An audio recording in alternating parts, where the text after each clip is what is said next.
land from his own citizens without compensation because the president of South Africa, Cyril Ramaphosa, has begun, and you may have seen this in the press, seizing land from his own citizens without compensation because they are the wrong skin color. That is literally the definition of racism. Nothing to see here, says Mike Pompeo's State Department. It's totally okay for South Africa to steal property for racist reasons. While Donald Trump continues to receive briefings on international affairs from his de facto state-run media, Fox News, after Tucker Carlson repeated a white nationalist myth of genocidal campaigns against white farmers in South Africa, Trump tweeted the word Africa for the very first time in his presidency in defense of those white farmers.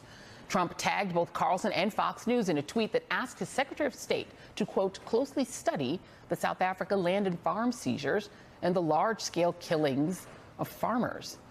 And again, neither of those things are actually happening. Joining me now is Rick Wilson, Republican media strategist and author of the New York Times bestseller, Everything Trump Touches Dies, MSNBC political and contributor Jason Johnson, and Tim Wise, anti-racism educator and author of White Like Me. Thank you all for being here.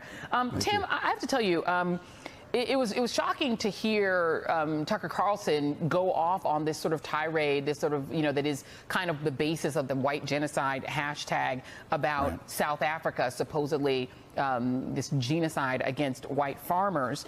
It is one of the sort of hallmarks of what you heard, for instance, from Dylan Roof, right? That this notion of Rhodesia needing to be resurrected, or South Africa being South African whites being massacred. But for the president of the United States to then retweet that, did it shock you as much as it surprised me? And I've lost the capacity for surprise. Well, I mean, nothing shocking. The dog whistles get louder, and this one is loud enough that the original Lassie could hear it, and the original Lassie's been dead since 1958. So that tells you a little something. I mean, here's the thing about this. Let's understand, this is not necessarily a new iteration of Trump's white supremacist rhetoric. This is something that has been going on the right in various segments of the right for a very long time. Go back to the early the 2009-2010 debates around Obamacare. People like Rush Limbaugh and Glenn Beck, when they were still relevant, were on the air talking about how, health care reform was really just a backdoor way to get reparations for slavery. And at one point, Limbaugh said that Obama's political mentor was Robert Mugabe of Zimbabwe, and that Obama himself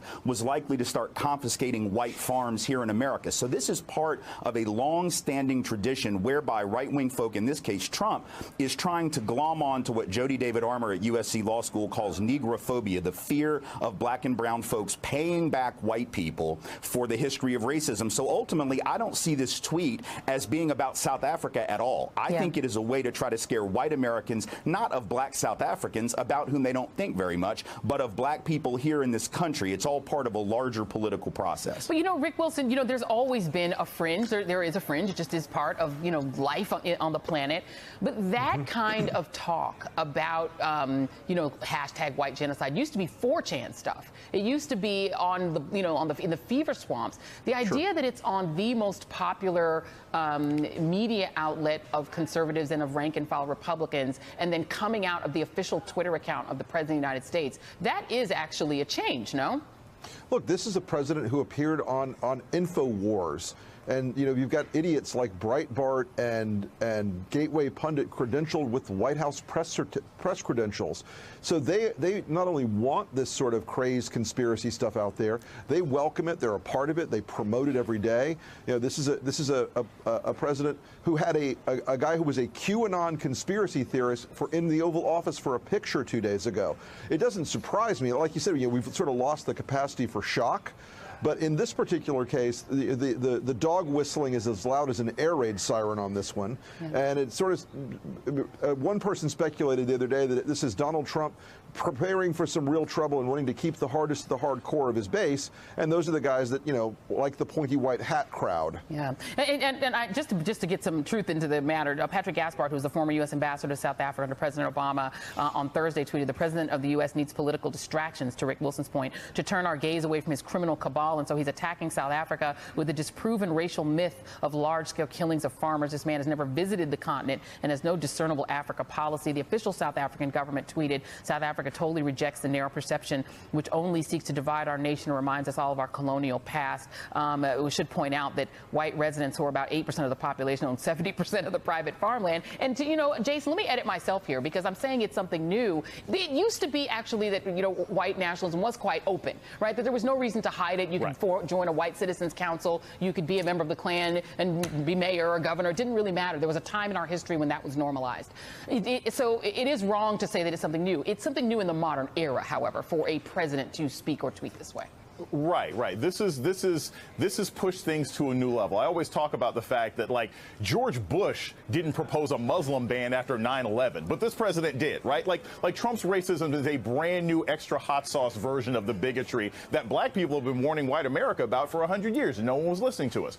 This is why, though, this tweet is so dangerous. One, it's this sort of racialized distraction that the right does, right? The day that we find out that Manafort's in trouble, Fox News runs a story about Molly Tibbetts. The day that other people have come forward and say, hey, we're going to flip on Trump, he starts talking about South Africa. But even more dangerous, that tweet actually damaged the South African rand. It has impacted the economy. And it's also to use the term dog whistle, it's not a dog whistle, it's a klaxon. It is a sign that this presidency is aligning itself with global white nationalists and white supremacists. This is the connection that's drawn between him and right-wing groups in Israel, right-wing groups in Italy, right-wing groups in Germany, right-wing groups in the UK. When the president of the United States says, of all the things that are happening in Africa, good and bad, we're going to be concerned about this particular issue, he's saying that this is a white nationalist development, this is a white nationalist policy, and that's where I'm trying to take this administration. It is a danger to the world when he tweeted that. And Tim Wise, where does this go? What's the end game of playing this game on the right? Well, I mean, for Donald Trump, the end game is probably simply to stay in power. But the end game for the country, and I agree with the previous comments, incredibly dangerous, and for the world, because when you empower these reactionary forces of whiteness around the world that feel besieged because, oh my God, we just discovered we're actually the minority on the planet. I know for years we've acted like we were the majority. We've suddenly discovered we're not. We have to actually share this planet and share this country with people who look differently. And when you have been used to being top dog all around the globe and in your own nation, and suddenly you have to share, it's very frightening, I guess, to people. It feels like oppression to have to engage in pluralism. So the future is going to be written by how we respond in this moment. Do we stand up and challenge this resurgent white nationalism as white folks, those of us who are white, and say not in our name, or do we allow it to continue? That's going to make the difference. Or those who are Republicans. Yes. Why are they so quiet about this, Rick? Look, the culture in D.C. right now of the Republican Party, the faction of it that loves Trump is smaller than people think, but the faction of it that's terrified of Trump's base and of Trump, you know, tweeting mean things at them, or Fox News turning on them, is enormous. And so they are willing to swallow any humiliation, any problem, any issue, and including this one, where they, you know, if you ask them in private, ask them in good faith, you know, what do you think about this? They'll tell you it's absurd, it's racially tinged, it's you know, typical of Trump in every way, and yet they lack the moral courage to stand up and say directly into the cameras, this president is engaging in things that are overtly racial. This is a signal to some of the worst elements in our society, and it's ridiculous. And lastly, Jason Johnson, we have to file this under things people of color cannot do anything about. This isn't on people of color to fix. Yeah, I've always said, look, racism is ultimately, it's a white people problem. They created the problem, they got to fix it. I know people don't like to say that, but it's true, and that's what we have to understand in this country. Wow, what a time to be alive. Rick Wilson, Jason Johnson, Tim Wise, thank you all for being here. I'll bring you, hopefully you guys can come back, and more AMJ after the break.